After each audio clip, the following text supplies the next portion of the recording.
What's up, everyone? I'm back from hiatus. Let's do some TakeOver Brooklyn 4 predictions. Topping it off, Shayna Baszler versus Kairi Sane for the NXT Women's Championship. I'm really been starting to become a big supporter of Shayna Baszler. I think she is what Ronda Rousey should be.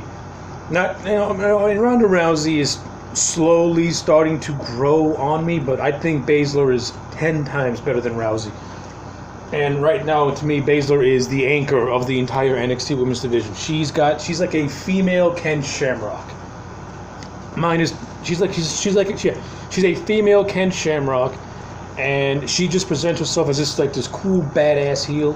And you got Kairi Sane, who is the likable little girl, who is the likable girl next door type thing. So I think this can make for a very intriguing match. But I'm gonna have to go. But I want to go with Baszler. But I got a feeling they're gonna give it to Sane. But I'm just hoping that we get a good match out of it, and I think we will, because Shayna Baszler, she has been putting on some really good matches, and Kairi Sane is a good wrestler in her own right. So I think the NXT Women's Title match is going to be.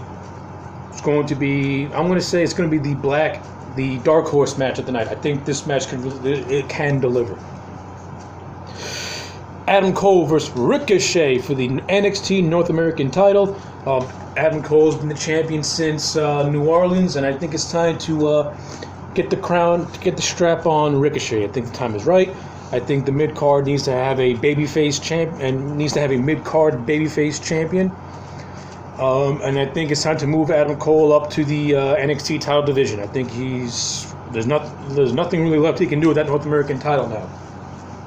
But I think this is gonna be another solid match in its own right, and I'm gonna go with Ricochet for the win. All right, Kyle O'Reilly and Roderick Strong defend the NXT Tag Team titles against Mustache Mountain, Tyler Bate, and Trent Seven. I'm going to go with Riley and Strong. I see no reason to take the belts off O'Reilly and Strong. No reason at all to take the belts off them. I understand why they did it the first time around doing the UK stuff, but this time around, keep the belts on O'Reilly and Strong, because I think it's clear as day that they're teasing and building up to the War Raiders against O'Reilly and Strong. But I'm expecting a physical matchup between these two teams, and I can easily envision this thing opening up the show and getting the show up to a hot start. So yeah, O'Reilly and Strong for the win. Velveteen Dream versus EC3. Velveteen Dream has to win this match. Velveteen Dream has to win this match. Dream right now is a glorified jobber. He gets built up just to lose at a TakeOver show. Velveteen Dream, all right, this guy is loads of potential. The guy is barely in his 20s, and he is light years ahead of he is light years ahead of a lot of people who are close to his age or older than him. He's come into his own in the gimmick.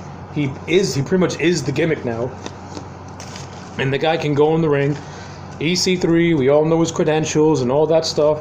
EC3 taking a loss, to me, it will not hurt EC3 whatsoever, because I can envision a heel EC3 chasing Ricochet for the North American title, and you can always potentially do a Velveteen Dream babyface turn, and you can always do Dream versus EC3 again for the North American title. But as it stands right now, Dream needs to get a big TakeOver win. The last TakeOver win Dream had was against Cassius Ohno, and it's Cassius Ohno.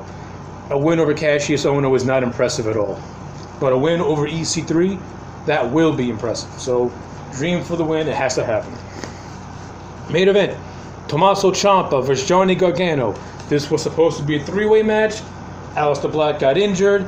So, what do? Gargano versus Ciampa 3, last man standing rules, and this match is going to be, I can't wait for this match. Gargano and Ciampa, the last two matches have been incredible. They've been great. And this one's going to deliver. And I want to go on record. I want to say something.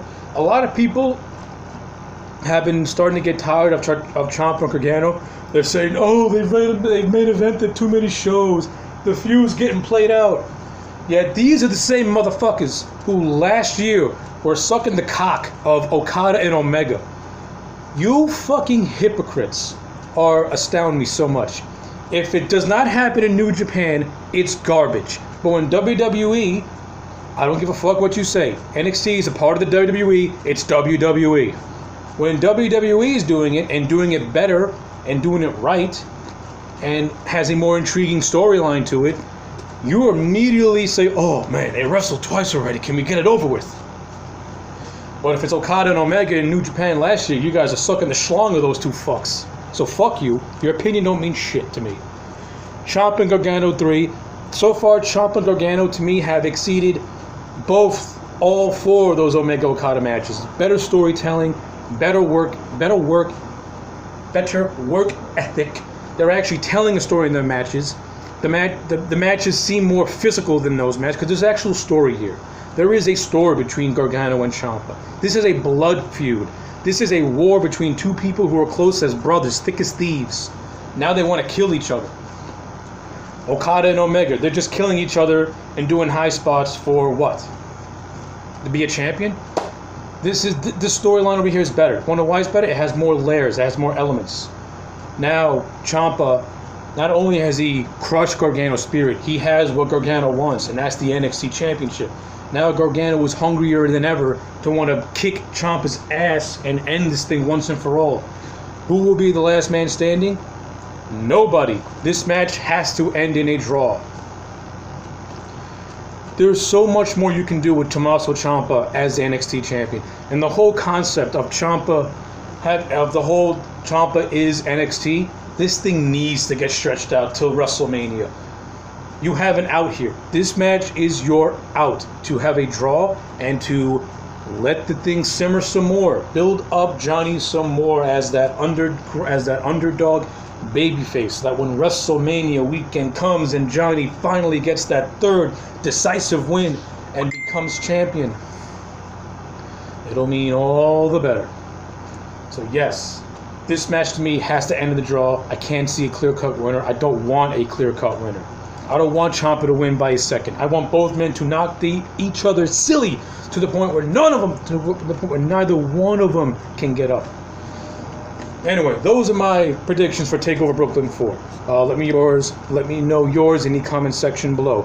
And also, on a more somber note, I want to give my condolences to the family of Jim the Anvil Neidhart and Natalia. Of course, yesterday morning, Jim Neidhart passed away at the age of 63 from an incident in his house where he tripped and hit his head.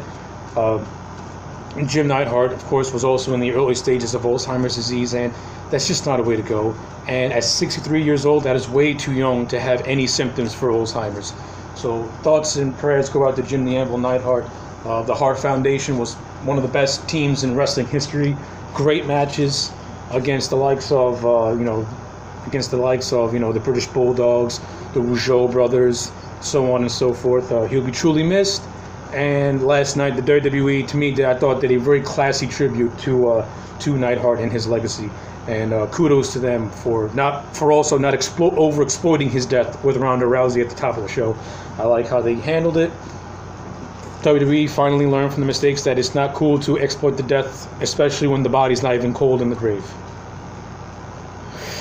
Well, anyway, those are my thoughts on NXT and my little tribute to Jim Neidhart. Let me know yours in the comment sections below. Like the video, subscribe to the channel, and I'll check you back next time for more.